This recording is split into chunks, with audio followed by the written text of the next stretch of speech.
You're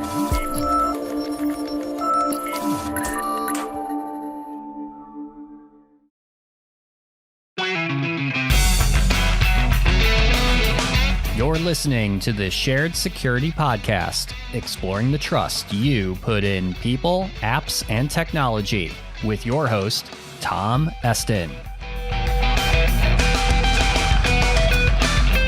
In episode 94 for November 11th, 2019, Facebook's group API data leak and 7,000 pages of leaked Facebook documents, lasers that can control your smart speakers, and details about the BlueKeep vulnerability now being exploited in the wild.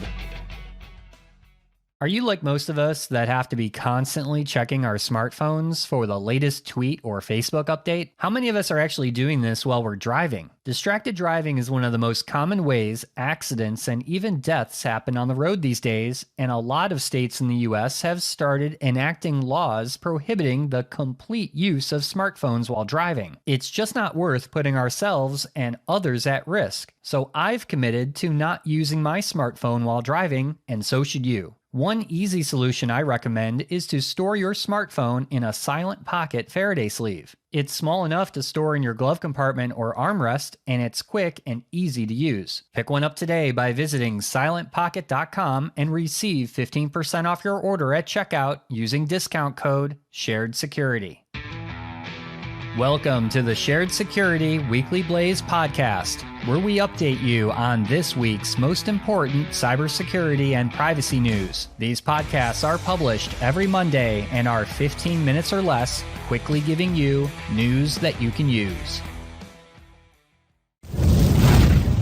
It seems that we can't go a single week from reporting news about yet another Facebook data leak or controversy. This week is no exception, as Facebook disclosed details about a leak of private group information such as post details, number of group users, and depending if group users opted in, names and profile pictures. This data may have been accessed by about 100 partners which had video streaming and social media management apps integrated into certain Facebook groups. Apparently, the issue happened when Facebook was restricting access to the Groups API back in 2018. Facebook said that they believe 11 of these partners had accessed group information in the last 60 days, and that they would kindly ask all 100 partners to delete any Facebook user data that they may have collected. Facebook also stated that there has been no evidence that Facebook user data was abused in any way, but will be conducting audits to confirm that said partners have deleted user data as requested. In other Facebook news, NBC News released close to 7,000 pages of leaked documents that showed how Facebook was using user data as a bargaining chip with third-party developers. The data, which included 4,000 internal Facebook emails, web chats, and documents, show that Facebook would give certain types of user data to certain high-value customers, while also restricting certain types of user data to rival companies. For example, Amazon got special access to more user data because they were paying for ads on Facebook, while another company called MessageMe was completely cut off from user data because Facebook felt it was a competitor to its own Messenger product. Meanwhile, it was revealed that Facebook was using these moves to publicly show that they were protecting user privacy. This latest news is once again leaving Facebook in hot water with a continuing onslaught of lawsuits by former customers and government inquiries. Oh, and on top of all this news, Facebook announced a new logo, which I'm certain will make all of their privacy problems go away. The new logo, which is attempting to show that all of the Facebook property apps are similar, seems to be an attempt to make it harder for government regulators to break up Facebook if that day ever comes.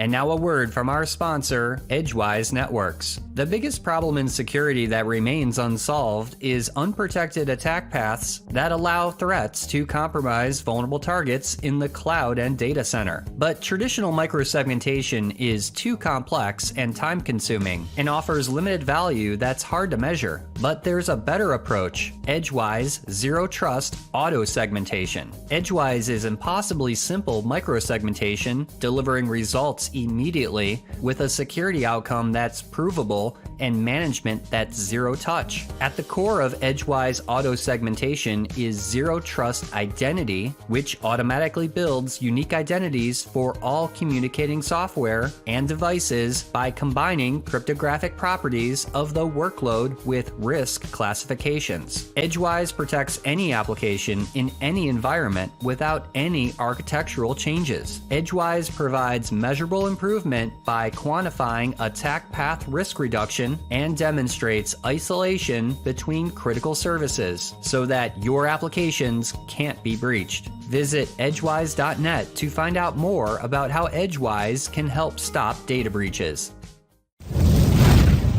I'm not sure why, but whenever I hear about attacks using lasers, I seem to think about Star Wars or that one scene from the movie Austin Powers, sharks with frickin' laser beams attached to their heads. In this case, though, we're talking about a team of security researchers who discovered a way to inject inaudible and invisible commands into smart speakers just by pointing a laser beam at the device. According to researchers from Japanese and Michigan universities, an attacker armed with a laser only a few meters away from a smart speaker can modulate the laser to create an acoustic pressure wave. This in turn tricks the microphone on a smart speaker to think that it's receiving real audio. The vulnerability has been dubbed a light-based signal injection attack, and every popular smart speaker is vulnerable, including Amazon Echo, Siri, and Google Home. Not only that, but researchers also tested the laser trick on popular smartphones that use voice assistants like an iPhone, Samsung Galaxy, and Google Pixel. These devices were vulnerable too, but only at very short distances. On the flip side, it seems that physical barriers like windows, distance, and of course your skill at aiming a laser all come into play when trying to exploit a vulnerability like this. So should we all start to think about a laser defense system for our homes to combat this new risk? No, not really. First, I think research like this is often done to quickly grab media attention, making it seem like the sky is falling. The term we use in the cybersecurity industry for this is called stunt hacking, where some researchers come up with far-fetched hacks just to gain media attention or speaking slots at major cybersecurity and hacking conferences. Now, I'm not denying that this is a real vulnerability and it's some pretty cool research, but once again, common sense applies. First, it may have never been a good idea to connect your smart speaker to your home alarm system, smart locks, and even your garage door without thinking someone else may be able to just speak to your voice assistant to bypass your security. Second, there is some equipment and technical knowledge that someone would have to research, configure, test, and also have the perfect environmental and situational conditions to actually pull this off. Like we've mentioned before on the show, if someone is going to break into your house, they are more than likely going to do this through breaking a window or opening an unlocked door instead of hacking your smart speaker with a laser.